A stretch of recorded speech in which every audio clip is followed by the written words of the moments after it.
In a world that screams in digital chaos, where fortunes vanish in a microsecond, one man sits in a quiet office in a quiet city, seemingly insulated from the storm.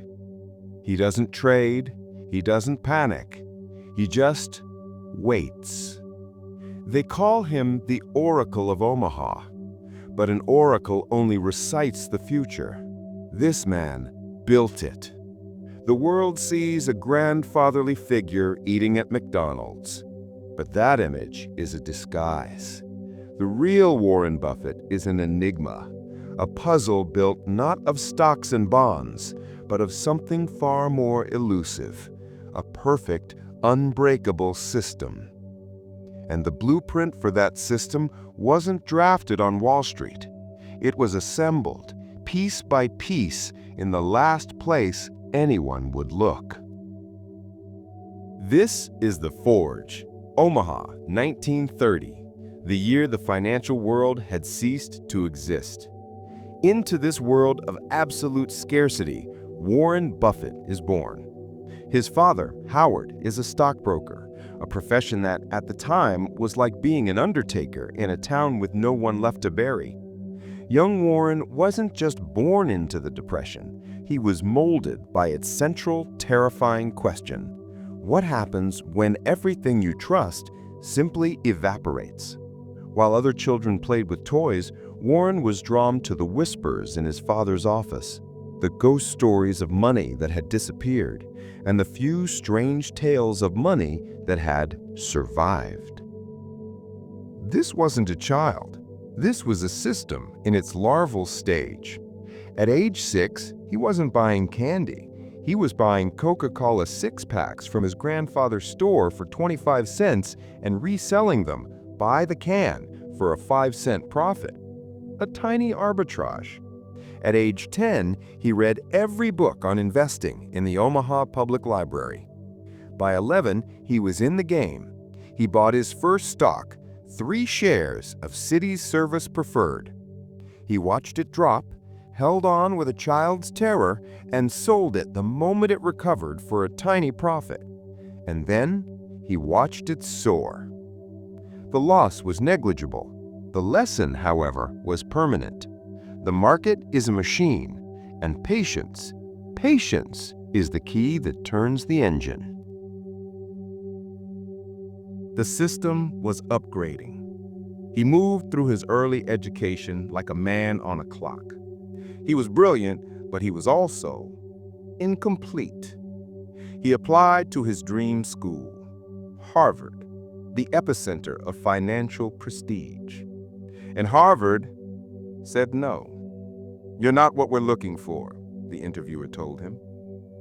A 19-year-old with a lifetime of calculation, rejected. For many, this is the end of the road. For Buffett, it was a redirection, a course correction. Because in a dusty catalog of other schools, his eyes fell on a name that would become the missing piece of the entire puzzle. A man who taught at Columbia University.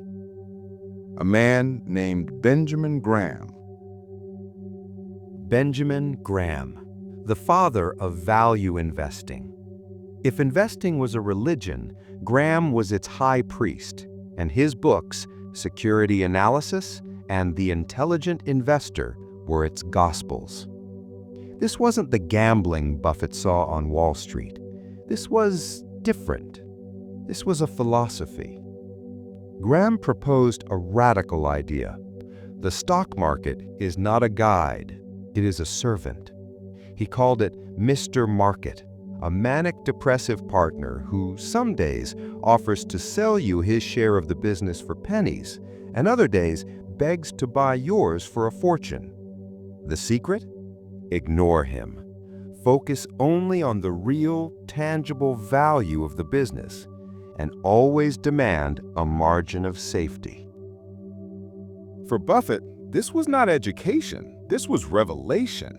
He devoured Graham's teachings. He was the only student ever to receive an A+ in Graham's class. He became obsessed with a particular type of investment, what he would later call cigar butts. The concept was simple and almost morbidly beautiful.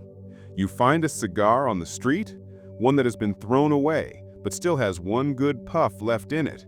You pick it up, take that last free puff, and throw it away. He was hunting for companies that were so cheap, so beaten down, that they were worth more dead than alive. He was reading the bones of balance sheets, searching for the last puff. After graduation, he did the unthinkable. He offered to work for his mentor, Benjamin Graham, for free. Graham, in a now famous reply, told him no, citing he preferred to hire Jewish employees. Buffett returned to Omaha, but the code was in his head. He couldn't shake it. Finally, after relentless petitioning, Graham hired him. He had made it. He was at the center of the universe, working for the master at the Graham-Newman Corporation. He perfected the craft. And then he did something truly mysterious. He quit. He left Wall Street, left the noise, left the system, and went home, back to Omaha. He was 25 years old, and he was convinced the noise of New York was a distraction. The real work had to be done in the quiet. In 1956, in a small rented house, Warren Buffett assembled his world, his family, his friends. He started Buffett Partnership Ltd. He laid out his ground rules.